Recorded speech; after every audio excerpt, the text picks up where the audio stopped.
Acting Dean Ronald Banzon, Guest Speaker Raul Fabella, respected officials of the College of Science, faculty and staff, friends, guests, our beloved parents, today's graduates who are to become our country's next breed of scientists. Good afternoon. Just a few weeks ago, students poured in DGR bookbinding services at the UP Shopping Center.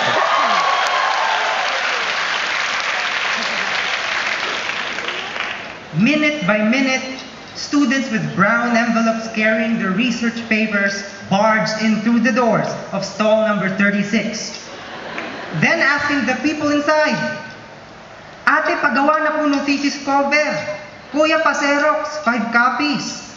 Ate, pa-bookbind. And, Kuya, pa-rush. Bukas na po, deadline yan." Yes, we were these crazy procrastinators. We were already rushing and cramming for the submission of the bound copies of our thesis or undergraduate researches.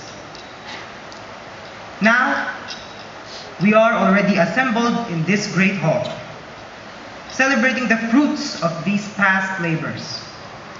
Today is graduation day.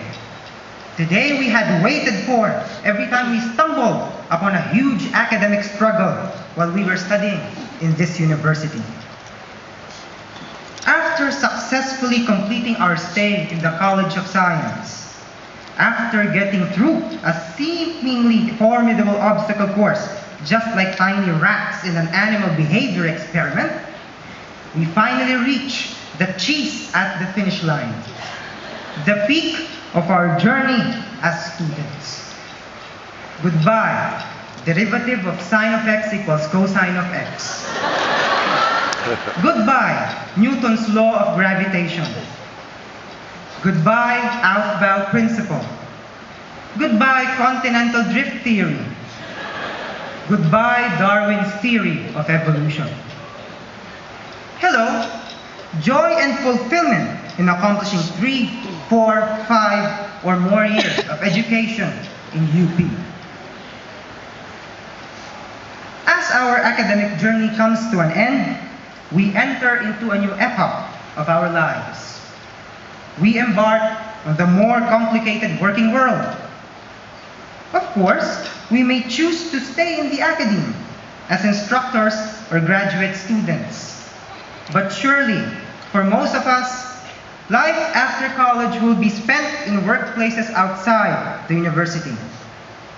Many of us will become part of companies of different sorts, where the concepts of derivative, gravitation, atom, tectonic plate, and evolution may become obsolete.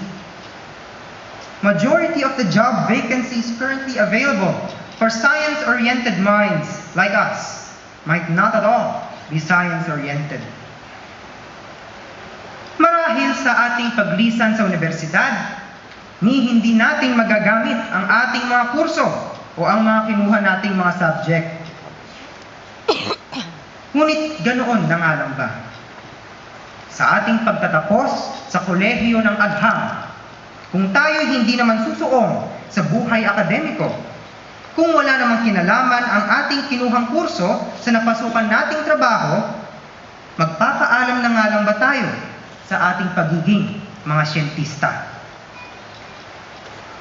The common misconception of so many people outside the College of Science, and in fact even within the college, is the shallow observation that the scientists concerned only include such concepts as velocity, molar mass, electron affinity, zeros of a polynomial, capacitance, diffraction, scientific name, and so on.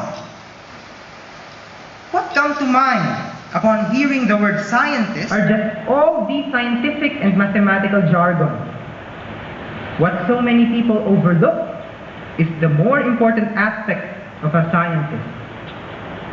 I am talking here about the scientist's character. All the excruciating terms we use in our scientific endeavors are just a tiny part of the game. More important is the discipline of the scientist. That is the reason why we have the scientific jargon. Science involves the acquisition and analysis of raw knowledge about our surroundings. And in order to acquire and analyze knowledge according to the standards of science, the scientist must exhibit paramount skill and virtue. The scientist must be curious and skeptical always, persistent and perseverant in doing experimentation, truthful and accurate about gathering and analyzing data, and incessantly thirsty for new knowledge. The true scientist must not stagnate and be satisfied with the knowledge he already knows. Science engages a continuous search for something new with utmost passion and hard work. We may not become literally scientists in the future, but as graduates of the College of Science, we must continue to exhibit the core values of a true scientist even if we enter the not-so-scientific world. We must continue to think, ask, hypothesize, and most profoundly, uncover new ideas. Someone said that a mathematician has so many diverse tracks, not chiefly because of the mathematics he or she knows, but because of the logic and discipline he or she has perfected while studying mathematics. And in general, it is the passion, hard work, curiosity, and accuracy that a scientist must keep in his or her character, whatever career he or she pursues after this glorious day. Akin po munang ipagpapaliban ang aking mga pasasalamat. Kung kayo po'y interesado, abangan ninyo na lamang po ang mga ito mamaya sa ating pangkalahatang pagtatapos na gaganapin pagkatapos ng palatuntunang ito. But for now, I solemnly thank my home institute, the Institute of Mathematics, for instilling in me the supreme values of a mathematician. I shall also mention some educators in the college who I consider to have marked in my life in UP. They are Dr. Rosana Bulanguit Ariela from the National Institute of Geological Sciences, Mr. Carlos Baldo III from the National Institute of Physics. Sino mga kapwa ko nag-physics na 22 sa kanya? Dr. Augustus Mamaril from the Institute of Biology. And Dr. Joseph Pasha, Dr. Noli Reyes, Dr. Fidel Nemenzo, Dr. Jose Maria Balmaceda, Dr. Marian Roque, and Dr. Julius Basilia from the Institute of Mathematics. Sa aking mga kapwa magtatapos, sana pagkalipas ng araw na ito, huwag nating hayaang maburo sa pananahimik ang ating pagkasyentista. Gamitin natin ang napulot nating kaalaman, kakayahan, at asal siyentista upang maging mahusay sa anumang karerang napili nating tahakin at kung maaari, maging kapaki-pakinabang sa sambayanang Pilipino.